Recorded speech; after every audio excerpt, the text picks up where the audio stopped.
All right, this weekend the Mariners season is turning 50, so we are going to take a look at what the Mariners look like at 50. We're doing this recording on the 49th game going into the 50th, so might be a little bit of inaccuracies if you are catching this right after the 50th game, but we are going to talk about George Kirby's return, as well as the news that Logan Gilbert and Bryce Miller should be coming back sometime soon. There is a little bit of a back scare with Julio that we are finding out right before we are starting this pod. And listen, we're at the 50 game mark right at Memorial Day weekend. This is kind of when people start talking about trades, definitely online and on social media. So we're going to look at a couple of proposed trades that are out there for the Mariners. And also at the 50 game mark, you can start looking at players maybe that I guess are on that list of how long of a leash do you get them. We're going to talk about that. And we are going to quickly touch on this KJR radio DJ and Ryan Roland Smith controversy. We're going to do all of that right here on the Rye Bread and Mustard, a Mariners podcast, that Down on the Docks, on the other side of the tracks, 5-star dive bar podcast, right after this.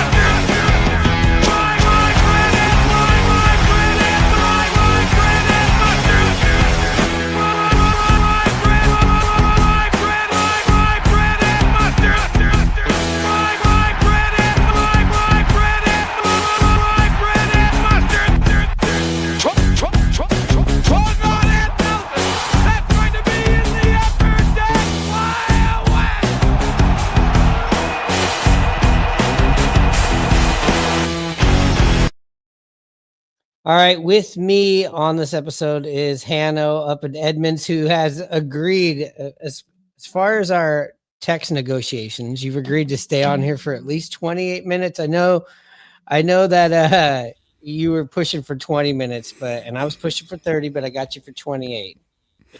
Yeah, it really makes my day when you call me and you're like, okay, we're gonna go now, and I always just give you a little crap saying I got maybe 10 minutes in, maybe 15. I went to 20 today to make it a little more realistic, but glad to be back on with you. Just got back home from seeing you and staying with you for 4 days. So it's good to see you again so soon. I appreciate that. Yeah, we went to if you didn't listen to last episode, which I'm sure you didn't. We talked a little bit about the San Diego trip and the hitting up the Dodgers game. Oh, what are you sipping on there tonight? Oh, like I said, I've seen a lot of you lately, so I do get a growler to be able to do this tonight. Oh man! Oh, and one quick thing before we get into everything, we're going to talk a little bit more about Mitch Garver, but just last episode, I think we were driving to the airport and we were listening to this, I don't know, some sort of ass kissing or optimistic Mitch Garver segment that was like about 5 minutes long at the end of the episode. And you looked over at me and you go, "Can you cut this?" And I said, "No." And then you said, "Well, at least it's at the end of the episode. I don't think anybody's going to get this far anyway, so you're not too worried about it." So yeah. Anyways, the Mariners, we are at 50 games today. At the time of this recording, they're going to be doing their 50th, or this is the 50th weekend. If this was a birthday party, this would be their weekend that they are celebrating, or we're getting to reflect on the first 50 games. It's kind of a little bit of a benchmark in Major League Baseball, right, Hanno? Yeah, definitely 50 games right here around Memorial Day. Kind of the benchmark, like you mentioned. In my opinion, the Mariners up to this point have exceeded what my expectations were. I was kind of down on them and what they did in the offseason, not really thinking that they would be able to sustain offensively. Definitely, like all of you and you, Myron, expected the pitching to be much better, but hey, they're doing it. So definitely positive 50 games for me. I think the pitching. Well, I will say I agree with just about everything you said right there. I think we'd be happy to be 8, 9 games over 500 with the healthy team, with the entire team. I think we would sign on for that. Would you agree? Yeah, definitely. Definitely would sign on for that. And we've done this hobbling along here. I mean, people have come up and stepped up. Definitely in the starting pitching. I mean, where would you be without Hancock or even Logan Evans and even the guy Lawrence that we seem to just make up and break up with all the time? But those people have stepped up, and we've also seen players uh, really get hot, right? That we been waiting for them to get hot. Polanco, obviously, but with the pitching, where you said we all wish the pitching would be better. I agree. I think the word we should be more would be better if the pitching was more healthy and present.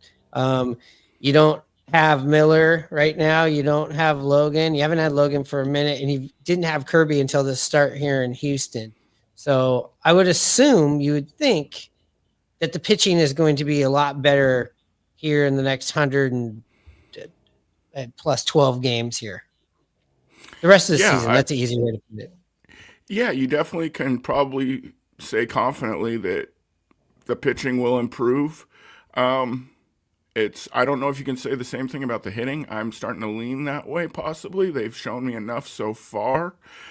They've done just enough, but definitely, like you said, with the pitching, I can say that I feel pretty good about the starting rotation being better as long as they're healthy. Yeah. And at the 50 game mark, you just got Kirby back. So you have Luis Castillo. You have Brian Wu. Hopefully that ball into the dugout isn't going to bother Benny. That looked like that was pretty painful there in game one of the Houston series. And then you have Hancock, and then waiting in the wings, you have Logan Gilbert and uh, Miller to come back. Being And then I don't know what you do with Logan Evans. I'm sure he'll just kind of be around for a while and then probably sent down so that he's continuously making starts. Because you look at the team and you go, they haven't showed you anything yet that they can remain healthy the rest of this year. Because here in this 50 games, it's been a lot of injuries. So with that being said, do you feel like this 6-man rotation is probably going to be more of a realistic thing than maybe we thought in last year when we talked about it or the years before? I guess I would say yes and no. To my understanding, George Kirby is going to be on a 6 day schedule. I haven't heard anything about the rest of the staff then following behind him consecutively like they would, or if they would skip starts and stay on a 5 day rest. But it makes sense if they would. I have way more confidence that that could happen this year, way more than we talked about it last year. I just thought it was a complete, just nothing burger of it happening last year. But yeah, with them coming out and saying about George Kirby getting rest going out every 6 days and resting, and the way this season's been, and guys coming back from injury, I think you're probably on something there. It could happen.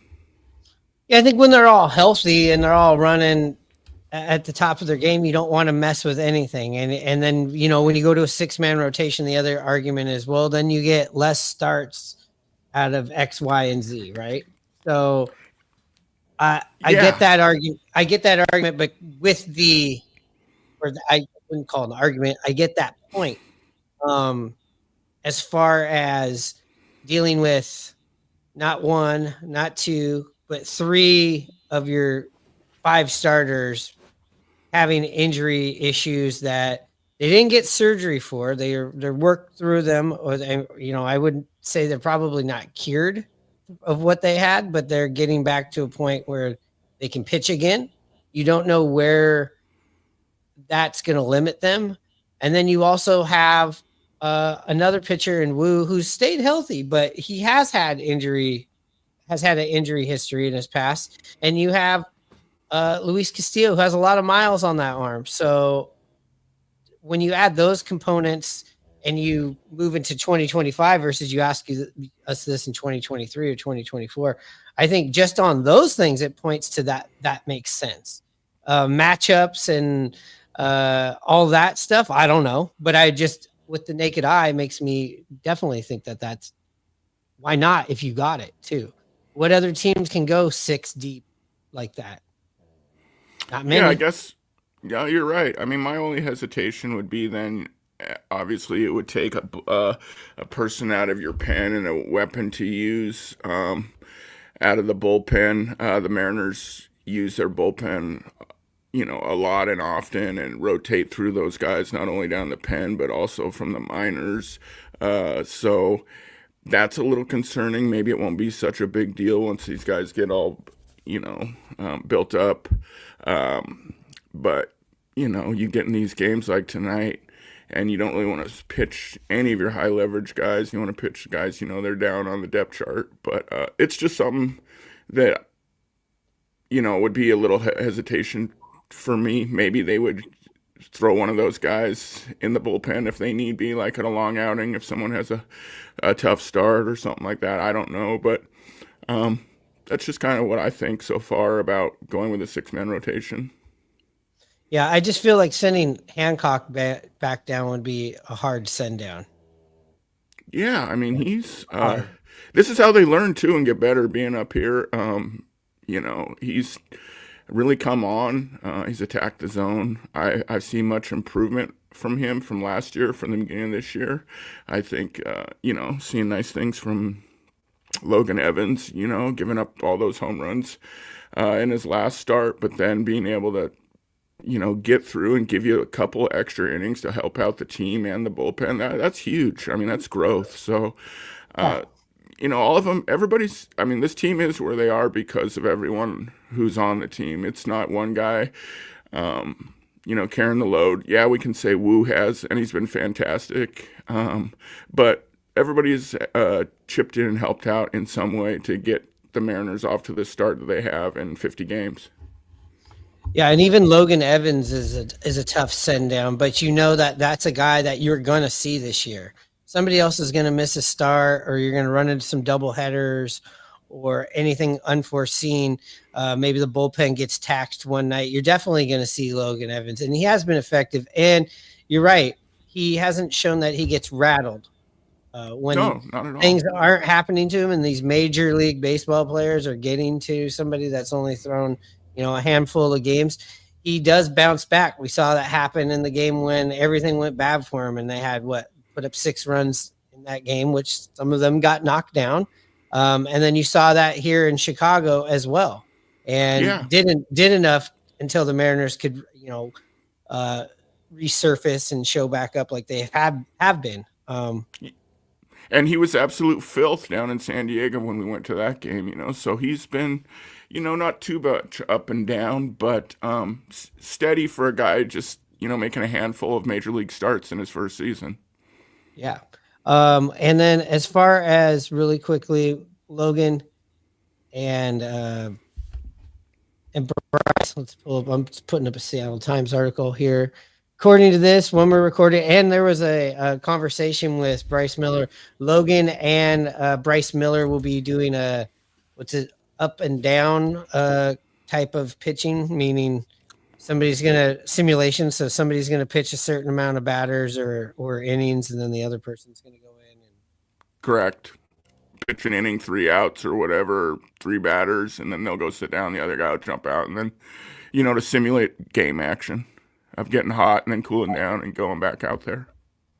So it seems to me, just from reading this article right here, that and from what they're saying, Miller will be back before Logan is back. Yeah, which is interesting to me. I did not read this article, but it was listening to the broadcast. They said that Logan was going to be facing actual hitters that are swinging, and Bryce isn't. So that I would think it would be the opposite then, but just interesting to hear the 2 different reports on it. Yeah, and it says here that Miller The test will be this Friday. He'll be able to see if he's going to be able to come off the injured list as soon as his 15-day stint expires next week. So potentially he comes back next week, or at least yeah. So I think that's where it's at right now. Yeah, and then his IL stint will be complete, as well, so he will be eligible. So it makes a lot of sense. And then another person that should be back, I'm reading here, or they're waiting on, is Thornton. He had the emergency surgery to remove his appendix, which is scary as hell to hear. So right there, you are going to get healthier. So definitely, I would just, with barring any injuries, again, here at the 50-game mark, looking forward or looking into the rest of the season, absolutely, I couldn't see the pitching being worse if barring injury. Yeah, definitely. All right, we'll take a little break and we'll really quick reset here, and we'll talk about we'll move on to the hitting, and also talking about like maybe some people that, how long of a leash are we giving them? Not too many this year. The pool is very small. Talk about that in a second. Get ready to play hardball in the Kingdom. Take me to the ball game. I want to see the Ants. The Mariners are playing hardball. Did it again and again and again. Did it again. Princess Tours, the vacation company, brings you the best show in baseball when the San Diego Chicken plays hardball with the Seattle Mariners and the Baltimore Orioles tonight in the Kingdom. Rye Bread and Mustard, a Mariners podcast. We have the one and only Mr. Tom Hutler. Do you have any of your favorite stories from the Kingdom? There was a time we had an earthquake, and so they were going to evacuate the building. So I was like getting up to go and leave, and they go, "No, you can't go. You got to read these safety things." It's like, do we need to tell them that there's smoking's only on the exterior ramps? Yeah. And Dave came shooting past. He signed off. I'm going, wait, I'm the only one here. Listen and subscribe to Rye Bread and Mustard, a Mariners podcast, wherever you get your podcast. Supercross this weekend in the Kingdom. The Coors Beer Supercross doubleheader. Get ready, Seattle, this Saturday night at 7:30 and Sunday afternoon at 2. The 1988 AMA Supercross Tour, Motorcycle Mania, on an incredible dirt battleground that treats man and machine the same way. With absolutely no respect. See the best. National champion Jeff Ward, former champion Ricky Johnson. Tickets at all Ticketmaster locations, including the Bond, Tower Records and Video, and participating Honda dealers. The Coors Beer Supercross. You know what? One of my favorite games to play is when I go, we're going to break. It'll be a quick one. And then halfway through the first video, you get up and leave. So then I got to time out how many of these I can do in a row without it cutting back. Well, I have to do the same. I don't know how long you're going to run it. So, I mean, you can stop it after the first one. And, then I just figure you see me leaving and hope I come back. I'll have to think of some kind of signal to give you. An inaudible signal. Indicator knows. Belt means minute. Sleeve means 90 seconds. Ear means 2 minutes. Hit and run the bathroom. Hit and run in the bathroom is that's a bathroom. That's an emergency bathroom break. Okay, so we at 50 games. I mean, I think we should just preface by saying we're very impressed with what we got from the offense. We talked from about what we expected. Yeah, like last year it was, and the year before that, and even the year before that, whining and complaining about the offense, and also coming on here and going, God, we're just doing an episode talking about this. We're saying the same shit over and over and over again. Well, we've been doing that this year with the offense, and it feels good. Sure, in fact, I cut up a video ready to go out, and the Mariners put up that goose egg against the White Sox, so that kind of had to fall on the cutting room floor. Didn't feel like people wanted to hear that, but the Mariners right now are kind of in a more of a realistic offensive trend than maybe they were in the end of April and the middle of May when they were just putting up huge numbers. But if this is what kind of like the down cycle feels like, I'm fine with it. It does feel like we've had to rely here in the last, 3-4 games on the long ball. The timely hitting hasn't quite been there like it's been all year, but that's always going to come. So like if this is kind of like flat feeling with a little bit more strikeouts, I'm okay with it. Yeah, the long ball has definitely helped. And I agree with you. Guys have kind of come back to the middle or kind of what they are on hitting wise here lately. And really the only reason I feel like not so bad about it. Sure, I would like them to continue where they are, but just knowing and believing in the pitching that will elevate. Well, the hitting comes down a little bit. That should help out the team, but. The thing that I'm really just impressed with is obviously they're not just swinging and missing so much, striking out. They're putting the ball in play.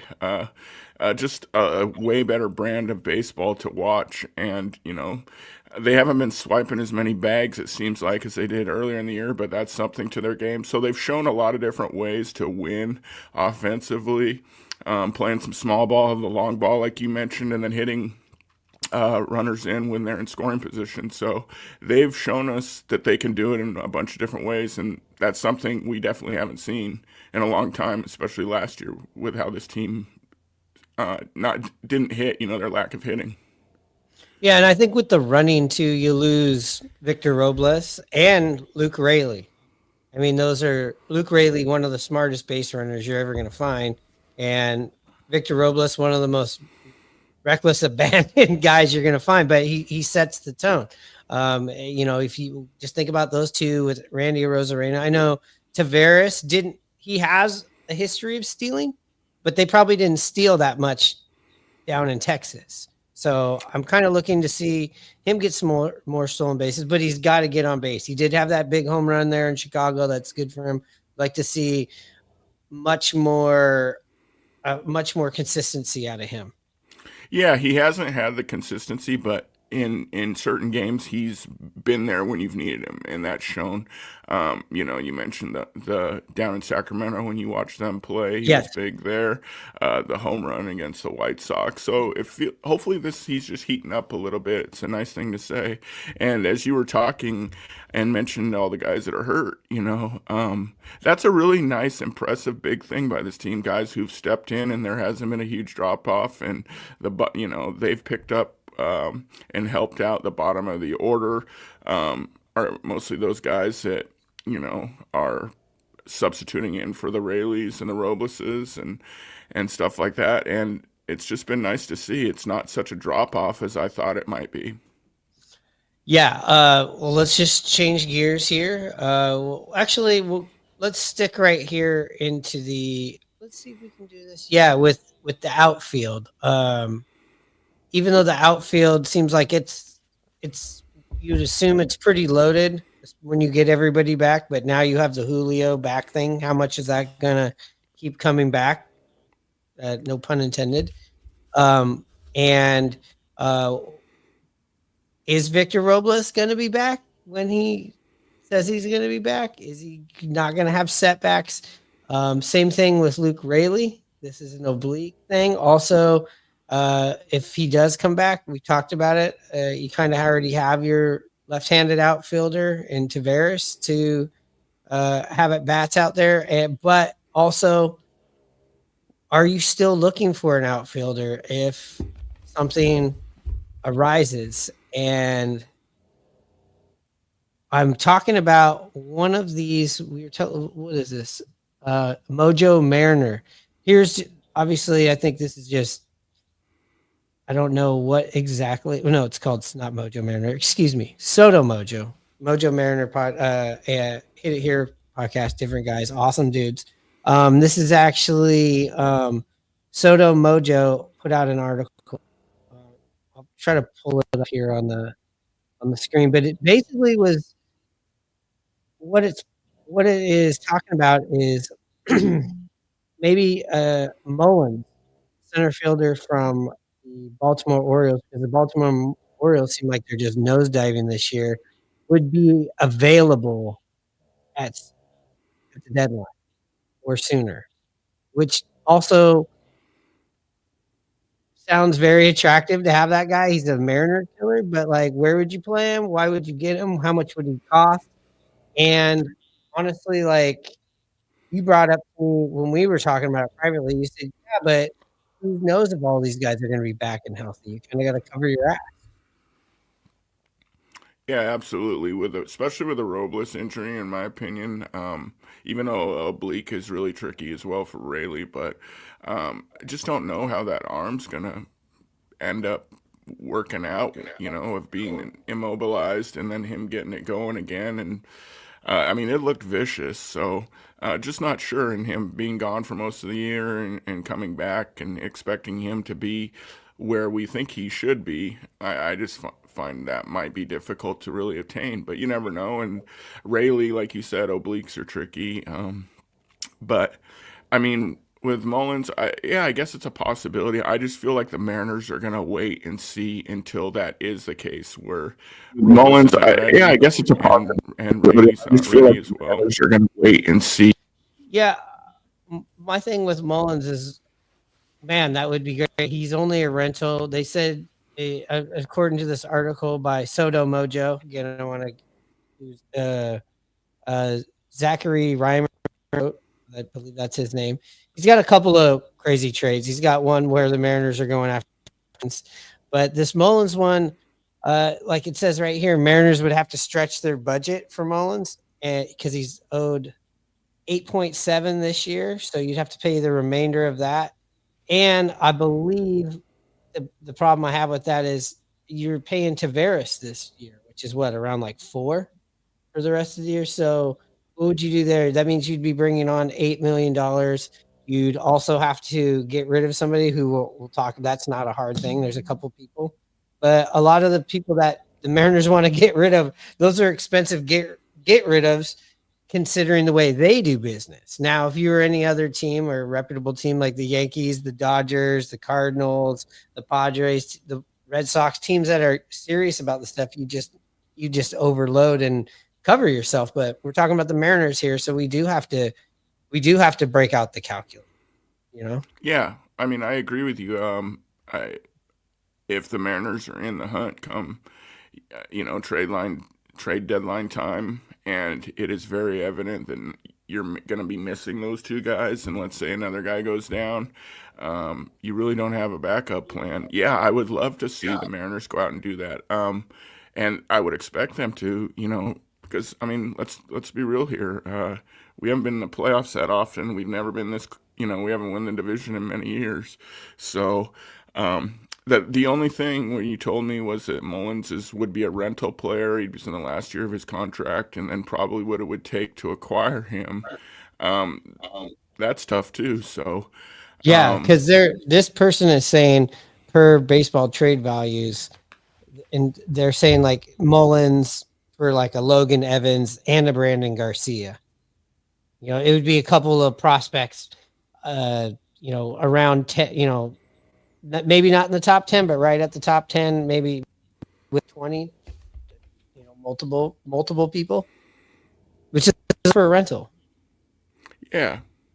Like I said, though, I think of this as way off still, but, it would be nice to go since it is in his last year of his contract, he's a great player, to get him early. Rather than, July 31st or whatever at the deadline. But like I said, I just can't see the Mariners doing something like that until they officially know that those, they're in trouble and they need help.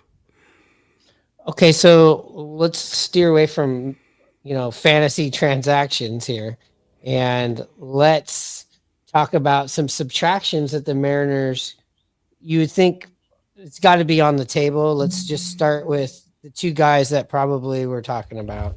It's pretty much, I think, only two people. And I don't even think it's really two people. It's one person. I feel like, first of all, let's get out the way. Mitch Garver, the Mariners still owe a lot of money to him. He's just like a lawnmower that you can't get going. Anytime we've ever been like, I don't know, for over a year now, year plus going on here. Okay, well, maybe this is the thing that sparked him. That was nice to see. He's put together some good at bats, and then that all goes away, and then it comes back. Sure, this year so far, it's been an improvement, but the bar was so low. but he does serve a purpose as a backup catcher, and that's why I think you probably won't see them get rid of him.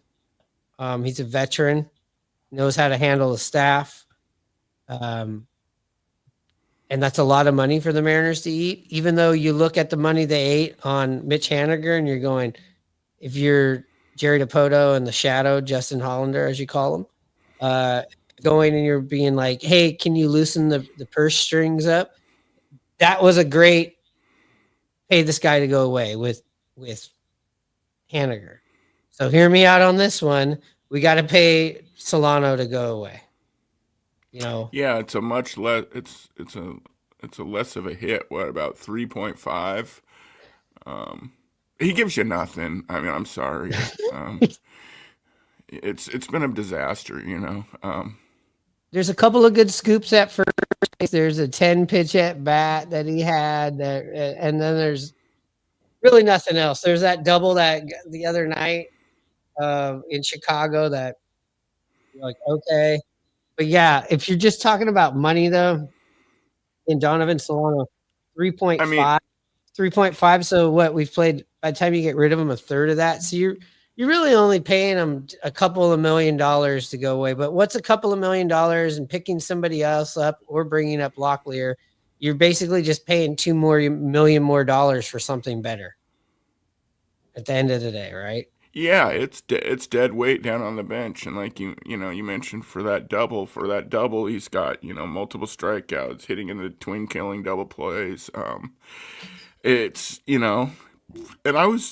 I mean, from what his numbers showed in the year he had in San Diego last year, I mean, I expected a lot more from him. I realize that it's hard to come off the bench and get your rhythm and all that stuff, but he's been given chances when lefties are on the mound, and he just hasn't seemed to figure it out yet. And he's older too. He just might be cooked. That's the way it looks. And I talked about this before. Some people go, well, why is Dan Wilson constantly putting him in there? Well, that's the job that he has. And at least you have a sample size now of going like, this doesn't work. Hopefully this is, I mean, look, I hope a miracle happens and he turns back into that 280 hitter that he's seemed to always been. But dude, 138, but you're right. He's only had 65 at bats to get through this, still, I don't know, you give him 100 at bats, but how many of those at bats are, high pressure, high leverage situations that, cost you games.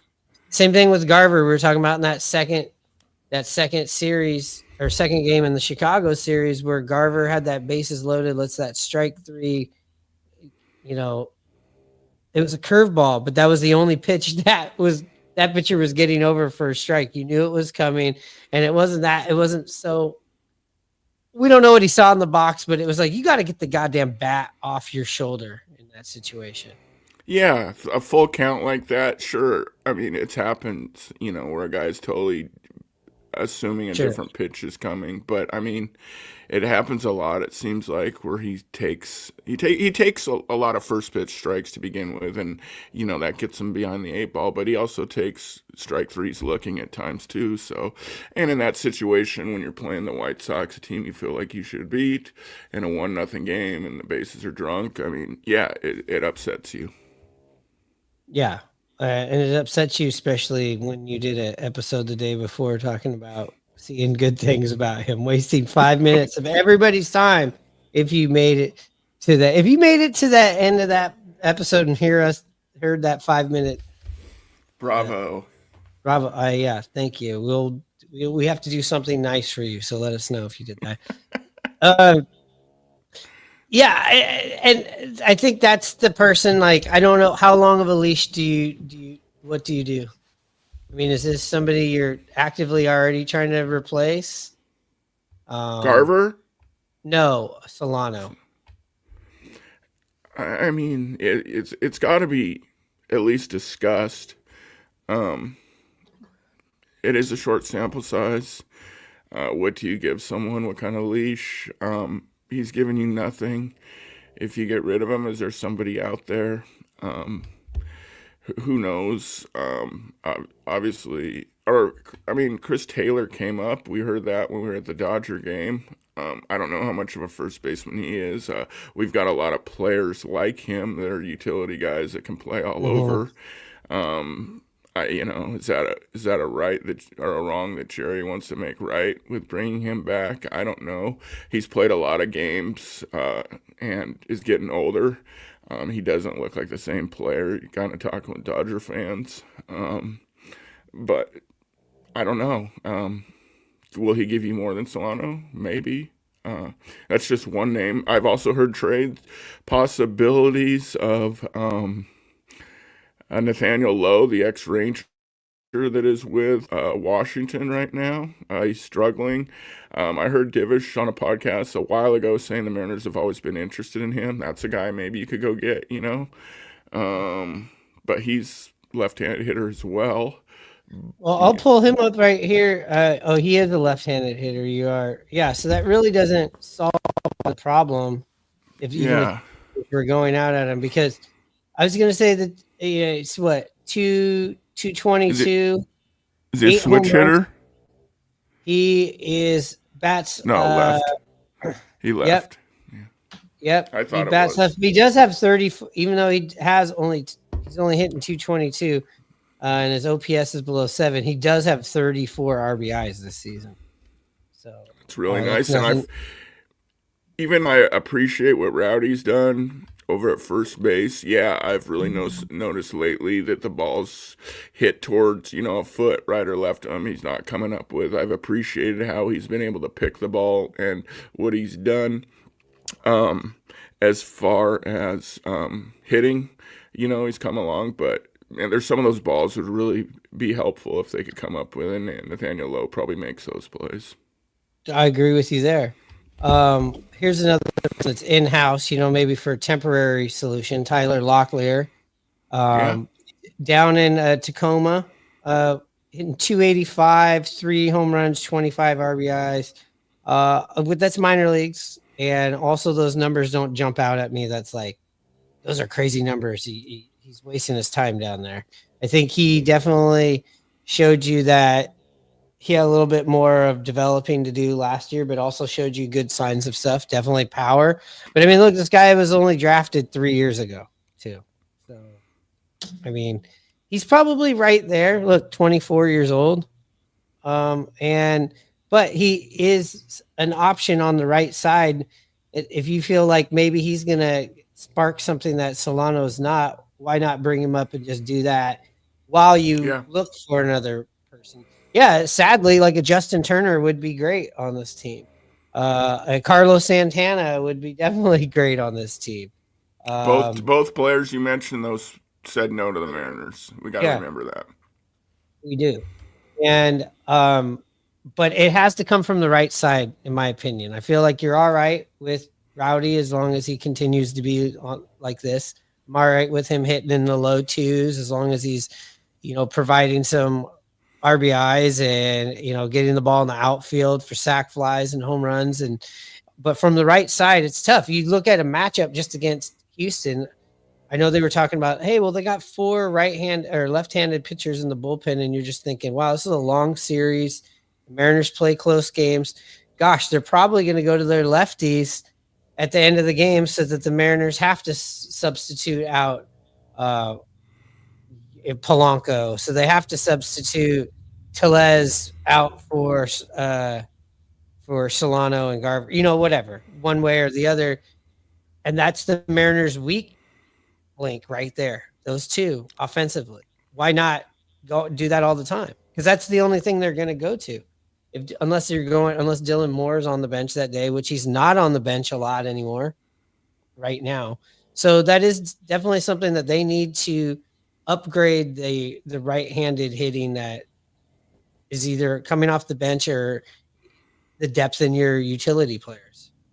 It's a good point you make with those 4 lefties coming out of Houston's bullpen. I mean, it's definitely something they know too about the Mariners and something they can take advantage of and probably will try to, get guys out of the lineup and go to those right-handers. So yeah, it's definitely a problem not having that option from the right-hand side, like you mentioned.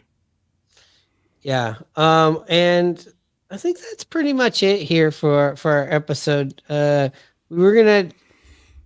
We could touch I'll just do it a little bit. We'll just touch briefly on this Ryan Roland Smith KJR thing, because it is a thing, but we'll talk about that briefly, like I said, right after this. It's a Griffey one. 90 seconds. Mr. Buhner, will you play Pepper with me? I can't, son. It's against the rules. How many times have you heard that? Hi, I'm Ken Griffey Jr. When I'm not running the bases, I'm running for president. Vote for me, and I promise to erase every no Pepper sign in America. Mr. Griffey, will you play Pepper with me? Sure, kid. Could you help me out with some swing states? Yeah, I guess. A shoe on every foot and a Pepper game in every backyard. I think Ken Griffey is spending too much time on the field, not enough time on issues like the flat tax. No Pepper? I say yes to Pepper. Look, Pepper was outlawed for a reason. It tears up the turf. You know how big this thing was? Look at this. Pepper ban, and right under there, Korean War ends. The man don't want you to play Pepper. You gonna listen to the man? If you outlaw Pepper, only outlaws will play Pepper. So where's the candidate stand on real issues, like the flat tax? I mean, if they're so smart in Washington, why don't they have a baseball team? Baseball without Pepper is like baseball without baseballs. Hey, anyone can champion Pepper. It takes a real man to champion the flat tax. It's Pepper that people want. They don't care about the minimum wage, the flat tax. They want Pepper, and they want it now. Pepper to the people, man. Land of the free? Why can't I play Pepper? Jefferson should have said life, liberty, Pepper in the pursuit of happiness, but it just didn't sound right. But that's what they meant to say. I know that. And where's this moose stand on the flat tax? All right, we are back. We're closing up here again. Thanks for liking, subscribing, and all that good stuff. It really helps us out. So make sure to smash that subscribe. If you want that street cred for rocking the rye bread, look, Hanno, if you're watching here on Twitter or Instagram or YouTube, we got Hanno's got one of the rye bread and mustard mesh hats. If you want one of those, hit up at simply.core. That's at simply.core. She's got the t-shirts, the sweatshirts. They got the barbecue aprons, the stickers, the koozies. She's got it all. They'll put rye bread mustard on anything. Just hit up at simply.core. Also, if you want some other sort of alternative shirts and hoodies and things to support your favorite players or moments or just some baseball culture, it could be basketball culture, any of the major sports, hit up intheclutch.com. Use the promo code rye bread and mustard, all one word. All right, Hanno, that you're back. You were a KJR guy, so this kind of happened on your turf. Apparently, here I'll pull up the Seattle Times article really quick, so we'll keep things accurate and punctual. Yeah, that doesn't look like 28 minutes in the corner there. So no, it doesn't. Well, the 28 minutes. The 28 minutes was of you actually contributing to the show. So okay. You still got about 24 minutes to go. So if you don't know this story, it's out there. You've probably seen shit on Twitter, but Seattle sports radio host Mark James apologizes after calling and mocking comments. What's he call it? Reprehensible. Okay. Sorry, my screen went. When did that come out today? This is a Seattle Times. So apparently, let's just catch everybody up. Real cliff notes. Somebody goes on. Was it Luke Arkins goes on the KJR time slot? That's at 10 in the morning to 1. That's where Puck and Jim Moore. Shout out to Puck and Jim Moore. Puck's a football coach of my nephew up there in Seattle, Kingston. So Arkins goes on his show. They get into a conversation where basically the host, Mark James, is kind of not kind of, but he's digging into Ryan Roland Smith. He's making fun of his accent and basically just saying negative things about Ryan Roland Smith. This other person who went on the show, Luke Arkins, afterwards tweets out his experience on the show and says he's not going back. And that's where everything starts to get crazy, where so the host of the show tweets back at him and they go after it. They get after it. And yeah, then he tweets back to him and insults him then by saying he's the worst guest he's ever had on, on air. He's nothing but dead air.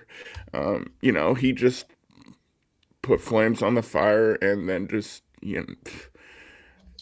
doubled down on the whole situation after the segment before, making fun of Roland Smith's accent and saying, that he needs a says barf here, bag quote, when he listened to him.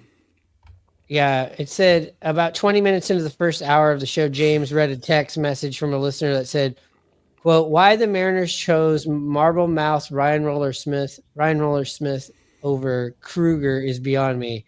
It kind of helps to be able to understand your major league broadcasters. Yeah, it's interesting to me that he went after Ryan Roland Smith, who seems to be like, hey, he's with the Mariners, he's got a show. Former player. Yeah, so whatever he's doing, maybe you might not like it, but it's working for everybody else. Sure. Maybe you don't have to like Ryan Roland Smith, but it's the disparaging remarks and stuff, which is unneeded, especially on regular radio. It's one thing if you did this on a podcast that nobody listens to, and or you do something like, but I'm just saying the stupidity of it. I'm not saying it's okay. I'm just saying like it's weird, and then it pulls up when this kind of stuff happens. Then everybody's going to be digging up anything that you've done, and look at this about the guy. The Atlanta Journal-Constitution reported in 2015 James had been fired from 92.9 The Game.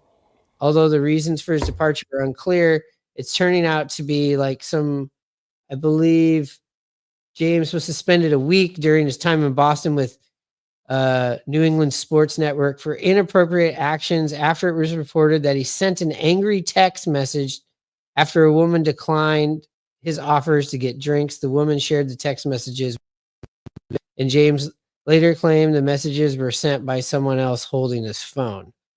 So he seems to have a couple of these things, and that's unfortunate when you do something like that. All this other shit's gonna get that you tried to put away in the past is gonna get dug up, So, oh, your thing's on mute.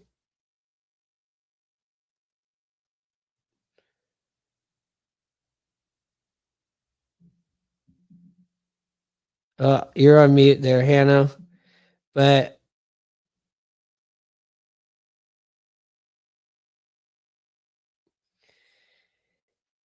anyways, I'm sure this is a developing story now that the Seattle Times has definitely got a hold of it. Some other part of the shoe is gonna fall here, and we'll just have to see how this goes. But as far as Mark James, I guess he's new to the Seattle scene, I believe. And I used to listen to that spot. I really don't know much about it. I listened to that spot when it was Puck and Jim Moore. Well, I think we've lost Hanno audio for some reason. We can't figure it out. So I'm going to wrap it up. Are we over the 28 minutes? He doesn't know. Anyways, he's all right. He's drinking his growler. Anyways, we don't know what the hell happened here to end the show awkwardly. Anyways, thanks for liking and subscribing and all that shit. And with that being said, Hanno. Oh, I got the fake Hanno on here. Hanno, do you know what time it is?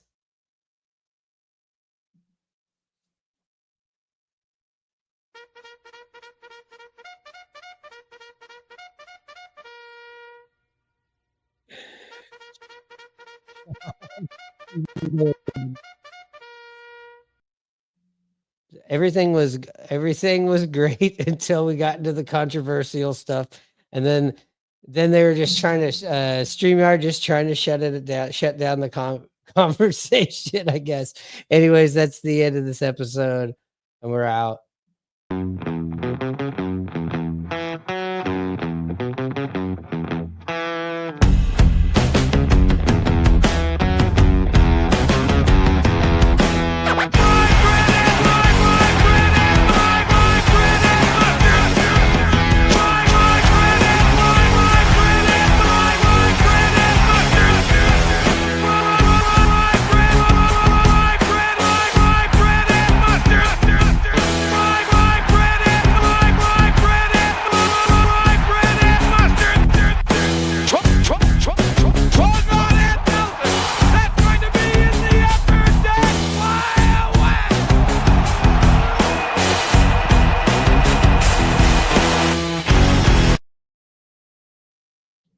Did it ever come back on? No. All right.